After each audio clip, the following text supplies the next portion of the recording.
The origins of the name Texas Toast. When when I started getting back into building instruments, I needed to call them something. I didn't want to call them my last name guitars for a couple of reasons. One reason I knew right away. I remember when I was at Roberto Band, I was talking with John Reuter, and he was building some really neat guitars, and he's like he's like, I can't think of a name. I want to name my stuff. I said, why not call him Reuter? And he goes, what in the heck's a Reuter? What is that?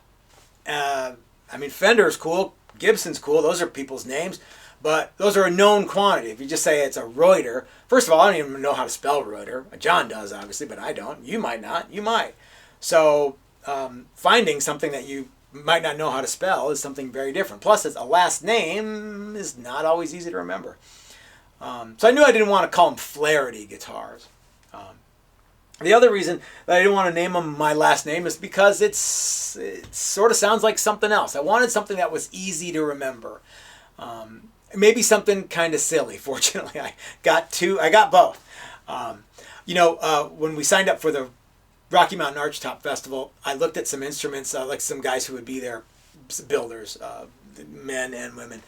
God, beautiful, beautiful guitars. As I sit here in this chair today, I can't tell you any of them, because they're all somebody's last name.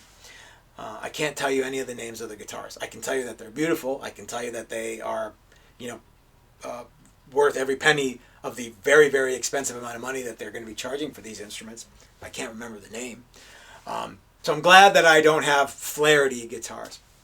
Anyway, but I wanted something that sounded. I wanted something Texas-y, because Texas is something that has its own. It emotes a feeling that other states may or may not, but Texas, everybody knows about Texas. If you're in Australia, you know about Texas, and you know about that little old band from Texas, and you know about all kinds of gunfighters and stuff like that, and cool Texas stuff. Even if you don't think it's cool, you know about it.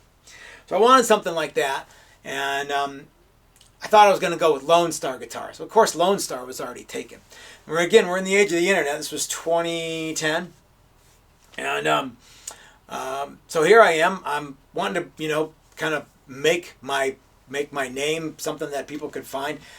I wanted to have a website. I wanted to have like a brand, and I needed something that nobody else had. That's tricky to do, and I wanted something that kind of reminded people of Texas. Texas, Texas, Texas. I didn't want to be Texas guitars. Plus, there's already a Texas guitars. Wanted something that nobody else had and nobody else would want. So we wound up with Texas Toast guitars. Now, those of you who take that literally might be thinking about that. Real thick bread. Cool. Those of you might think, hey, that's kind of like, cheers. Here's the toast from Texas. Good on you. Some of you might be thinking TTG, Texas Toast guitars. That sounds cool. And you're right. The neat thing about it is nobody had it. Nobody's going to want to have it. It's silly. It's easy to remember. It's easy to spell. And so Texas Toast Guitars was born. I wanna play my guitar the only way I